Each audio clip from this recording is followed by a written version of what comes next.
உங்கள எத்தனை பேருக்கு சங்கரபதி கோட்டையை பத்தி தெரியும்? வேலு நாச்சியார் அவங்களோட தளபதியான சின்ன மருது பெரிய மருது இவங்க எல்லாரும் போர் பயிற்சி பண்ண ஒரு மிகப்பெரிய கோட்டை இப்ப ஒண்ணுமே இல்லாம அழிஞ்சு போயிட்டு இருக்குன்னு சொன்னா அவங்களால நம்ப முடியுமா? அது வேற எங்கேயும் இல்ல, காரைக்குடி டு தேவகோட்டை போற வழி இருக்கு இல்லையா, அங்கதான் இருக்கு அந்த கோட்டை. ஊர் மக்கள்லாம் சேர்ந்து மனு எழுதி கொடுத்து இது வரலாற்று மிக்க ஒரு பிளேஸ், இந்த பிளேஸ் ஒரு டூரிஸ்ட் பிளேஸா மாத்தணும் அப்படின்னு சொல்லி கவர்மெண்ட் சொன்னதுக்கு அப்புறம் 2013 பாத்தீங்கன்னா இது ஒரு சுற்றுலாத்தலமா மாத்தலாம் அப்படின்னு சொல்லி பர்மிஷன் கொடுக்குறாங்க. 2015 3 கோடி ஒதுக்குறாங்க ஏடிஎம்கே பீரியட்ல 3 கோடி. இப்போ பாத்தீங்கன்னா கரண்ட் நவ் அந்த செங்கலை கூட யாருமே கிளீன் பண்ண வரல, அந்த காசு காணாம போயிடுச்சு.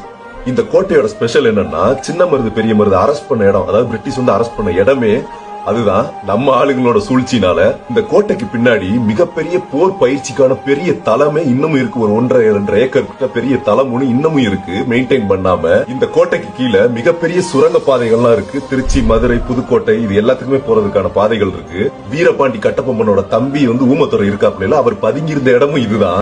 இவ்வளவு சிறப்பு வாய்ந்த ஒரு வரலாறு கண்ணு முன்னாடி அழிஞ்சுகிட்டு இருக்கு எங்க ஊர்ல, எங்க வீட்டு பக்கத்துல. இது மாதிரி தமிழகம் முழுவதும் எத்தனை கோயில் எத்தனை கோட்டைகள் அழிஞ்சுகிட்டு இருக்குன்னு நினைச்சு பாருங்க.